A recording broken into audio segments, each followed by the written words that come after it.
நாம குறைவுபடுவதுதான் கடவுளுடைய நோக்கம். இதுதான் ஆவிக்குரிய ஜீவியம்னா இதெல்லாம் தேவையே இல்லை.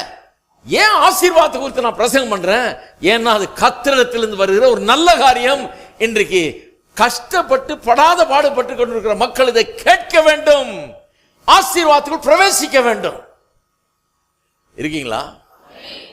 நம்ம என்ன பண்ணிட்டோம்? பெந்தகோஸ்துல என்ன பண்ணிட்டோம்? அற்புதத்தை ரொம்ப பெருசா பிரசங்கம் பண்ணி, நாமெல்லாம் அற்புதர்னு பிரசங்கம் பண்ணி, எனக்கு கர்த்தர் இந்த வரம் கொடுத்திருக்கிறார், அந்த வரம் கொடுத்திருக்கிறார், எங்கிட்ட வா, என்கிட்ட வந்தீங்கன்னா அது நடக்கும், அவர்கிட்ட போனா இது நடக்கும். இப்படி நாங்கள்லாம் ஸ்பெஷலிஸ்ட் ஆயிட்டோம், நாங்கள்லாம் பெரிய ஆளுகள் ஆயிட்டோம். ஏதோ இயேசு வந்து சிலுவையில் மறிச்சிட்டு போயிட்டார், ஆனால் ஒன்றும் நடக்கல. இப்போ நாங்கள் தான் வரங்கள் அது இதெல்லாம் பெற்று இதை பண்ணிட்டு இருக்கிறோம், அதை பண்ணிட்டு இருக்கிறோம், அதை செய்து காமிக்கிறோம், இதை செய்து காமிக்கிறோம். ஒருத்தர் வந்து என்கிட்ட கேட்டார், உங்களால் என்ன செய்ய முடியும்? உங்களுக்கு